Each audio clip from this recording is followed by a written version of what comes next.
hear me out. What I'm gonna say might sound just a little bit counterintuitive. Do nothing.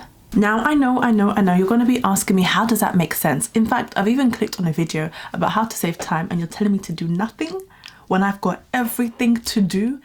I get it, but just work with me. Stop, pause, and take some time to think. If you really want to understand how to save time, this is really a crucial and fundamental step. I've done lots and lots of videos about saving time, and I balance 1,000 things on my head at all times of the day, okay?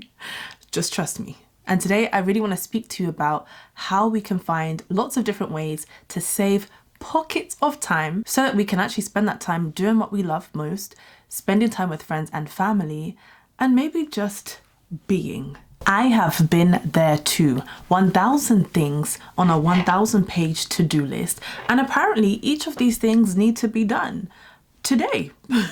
I've been there. And then you start going along on this unstructured to-do list, and then you remember as you're doing a particular task that another one of the tasks on your mind is actually of higher priority than the one you're doing right now. So you stop that one and you move on to the next one, and this is just a cycle that keeps happening. There are 1,000 things happening in your mind, and you haven't actually sat down to pause, reflect on what needs to be done today, what can be done tomorrow, and what can be just thrown in the bin because you don't genuinely need to do it. When your mind isn't settled, you are so much more susceptible to decision fatigue, to being distracted, wasting time literally by starting and stopping. We just need our central nervous system to chill. You can actually save a lot of time by just being at ease and therefore more focused. For me, that looks like going on my knees and praying to God.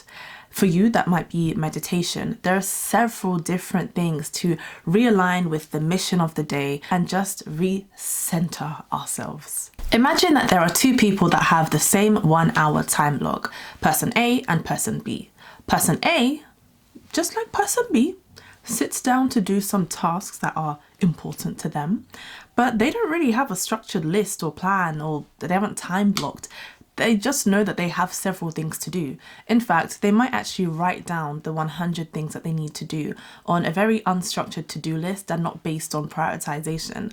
And whilst they go and sit down to embark on it, they remember that there's something else that they're meant to do that is of much higher priority.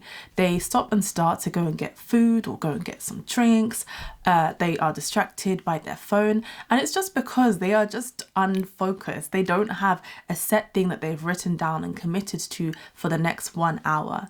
When we take person B, for example, person B, just like person A, has a list of things to do, but before they embark on any sort of task, they sit down, they pause, and they reflect. They get out, whether it's an iPad, pen and paper, taking it old school, and they have a structured list of what they need to do, but they know a couple things. Firstly, they know that there are only 3 main things they should try and tackle for the day. And those 3 things should be of the highest priority on their long to-do list. The second thing they've done is that they've still ordered those 3 top tasks that they need to do in order of priority. What is urgent? What is important? What can be, or what needs to be done now? What can be done next week or tomorrow? And also what can be delegated and deleted, like just absolutely discarded. And in this way, when they sit down, because they've got a plan, and it doesn't have to be a crazy plan, just because they have prioritized and wrote down what they need to do, they can sit down and say, this 1 hour block is dedicated to writing up my blog, for example. And what you'll find is, because they know they're doing that from 5 till 6 p.m, they've prepared for that. They have got the drink that they need to get on their desk. They've had something to eat or brought their snacks upstairs. And maybe they've put their phone on Do Not Disturb. So they're a lot more focused. And in the end, we find that in this 1 hour, person B has actually finished their blog, and person A has, in this 1 hour, start and stopped, thought of something else, ran to the toilet, ran downstairs to get some food, or maybe went to the shops because they realized they didn't have bread. I don't know. They've also taken a couple phone calls and got on social media, and all they have to show for it is that they're in the same position, having not done anything. So this is a key thing, to just stop, pause and reflect to save time. It may look to other people that you're not doing much, but trust me, you are saving so much more time than you'll even be able to believe. If you're looking to save time, you can think about task pairing. Now, quick disclaimer, the stage I'm in at life right now, I don't always encourage this, but where there is a bit of a time crunch and you need to save time, then this is something that I would encourage in that instance. So task pairing, firstly, is about understanding what active tasks are and what passive tasks are, because after we're going to pair them together, which you'll see. So active tasks are tasks that really require stringent cognitive engagement. They require your mind to process things quickly and understand things. So let's think about a phone call with a friend where they're feeding you with lots of information, listening to an audiobook, again, processing and understanding lots of information that they're giving you, trying to learn a new language through, again, some sort of audio book. I don't know what they got these days. With active tasks, you are actively processing new information or creating something. So that's what active tasks are. And then we also have passive tasks. And again, this is the way I'm defining it. And these tasks are things that you can do that are like automatic. They're kind of like motor skills. You don't need to think about them. They're well embedded into just how you live life. So this could be going on a walk, folding laundry, washing dishes, cleaning your room. These are usually routine tasks that have been developed so well to the point where they are kind of just second nature. Let's say, for example, that you know that today and today alone, you need to sit down and watch a episode of a podcast on YouTube because it has some information that you need for something that you're trying to do. However, that podcast episode is 1.5 hours. But you also need to go for a walk because you love going for walks, or because you're trying to get steps in, but hopefully because also you just love walking and being in nature. You also need to fold some laundry too. So what you can do is just task pair. So pair these tasks together. Instead of setting an hour to sit, or an hour and a half rather, to sit down and watch this video on YouTube and then spending an hour walking and then 30 minutes folding the laundry, which is a grand total of 3 hours. Sorry, I glitched. You can actually collapse both tasks into one and spend just 1 hour and a half instead of 3 hours listening to this podcast episode whilst getting your walk in for an hour, and then also folding the laundry that takes half an hour. You've gone from 3 hours to 1 hour and a half, just like that. I don't always encourage this, especially where I am now. I've spoken about this before on my channel, but I think where I am today, I remember I was 25 at that time, but where I am today at 27, I love going for walks just in the nature with no music, no sound, nothing, because I spent the whole day processing information and making decisions. But if you know that you are short for time and you really need to save every minute where you need to, I think this is just a no-brainer. This is a really great tip. The next thing that always saves me time is planning. Again, this might actually feel a bit counterintuitive because there's a school of thought, and I'm happy to challenge, that say you should not plan, because if you know in your head that you've got a couple tasks to do, the quickest way to get them done is by throwing yourself into them and just doing them. And whilst I understand that concept and that train of thought, I would argue on the other hand that having a plan, sitting down and having a plan, will actually enable you to understand what needs to be done by you, what needs to be done by someone else, and things that actually just don't need to be done at all whatsoever. I think you're able also to prioritize and find out what needs to be done today and what can be done tomorrow or next week. There's no point doing next week's tasks today and then failing to do today's tasks and never getting them done because they were due today. In the wise words of Benjamin Franklin, failing to plan is planning to fail. Basically, that a lack of preparation is basically preparation in disguise, but to fail. And we don't want to ever do that. Planning also helps to regulate our nervous system. When we throw down on a piece of paper the 1,000 things are on our mind to do, we can actually have space to think, and we can have space to dictate what definitely needs to be done right now. You are able to offload all of these thoughts onto paper from your mind and start to take some control again. One of my favorite ways to plan is using, everyone's probably going to be tired of this. All 18 of you that religiously watch my videos are going to be tired of me talking about it. But it's the Eisenhower matrix.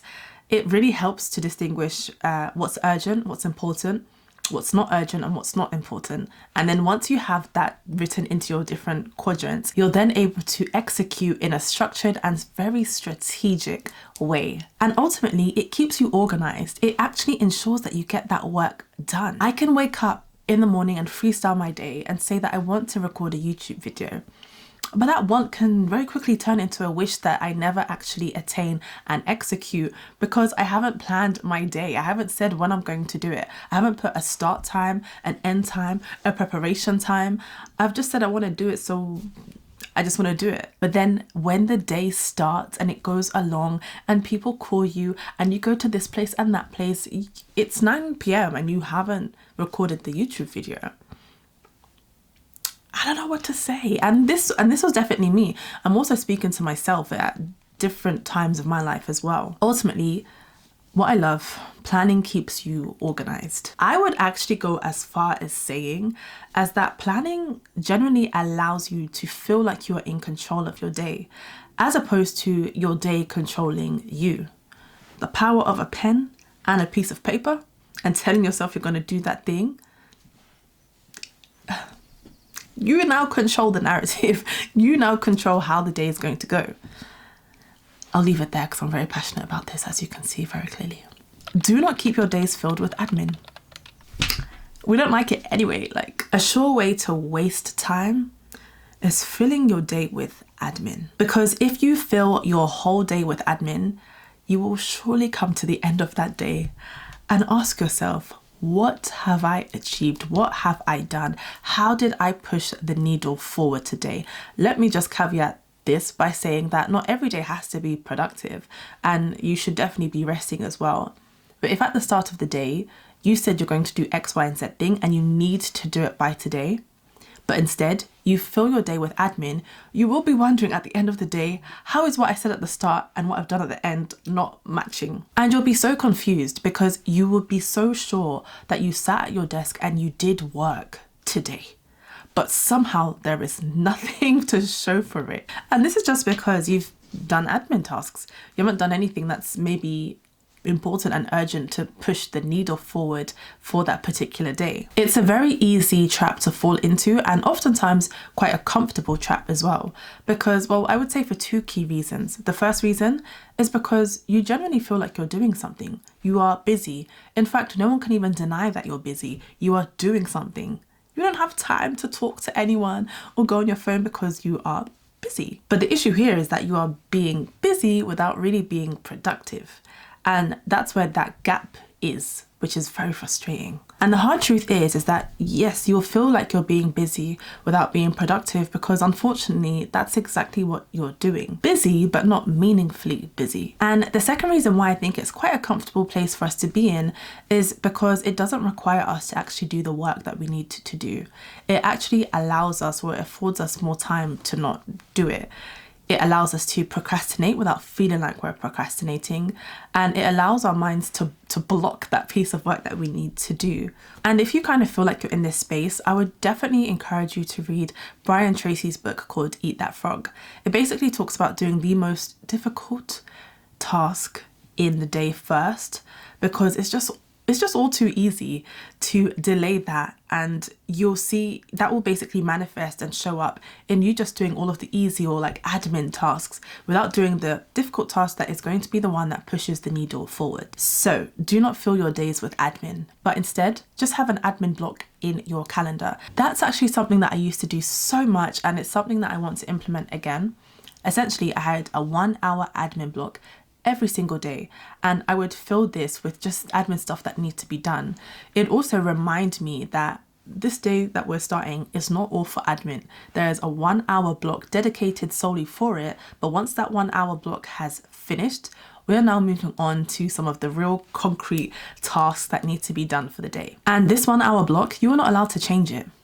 No, you're not allowed to. I think this is a really helpful way for us to therefore prioritize what admin needs to be done today. Because if we know we've only got 60 minutes to do our admin, we're going to look at our list of admin that is piling up and pick, okay, what's actually important? What's some of the most important admin tasks that I need to do today? And you'll do it. You'll put it into that block. And you're technically saving time here because you're not filling your 8-hour day with just admin. Instead, you are filling this 8-hour beautiful day with 1 hour of admin and 7 hours of actual work, saving a grand total of 7 hours. Alternatively, something that I do as well is if there is so much admin that needs to be done and it requires more than 1 hour, for me, that's typically always finance admin. I will put in my calendar a day just to block out the day just to do finance admin. However, I label it as that. And that's not something that I do every day, every week, or even every month. And end. Thank you so much for watching this video. I hope you enjoyed it. I hope it blessed you in the way that it needed to bless you. And if you've got any rebuttals, any challenge or some comments of how you're saving time, then please let me know in the comments. Let's talk. If you really and truly liked this video, trust me, you are going to love the video that I've done here about how I stopped wasting evenings after work. Again, just about saving time, but in the 9 to 5 space. Bye. And end. Thank you so much for watching this video. I hope you enjoyed it. I hope it blessed you in the way that it needed to bless you. And if you've got any rebuttals, any challenge or some comments of how you're saving time, then please let me know in the comments. Let's talk. If you really and truly liked this video, trust me, you are going to love the video that I've done here about how I stopped wasting evenings after work. Again, just about saving time, but in the 9 to 5 space. Bye.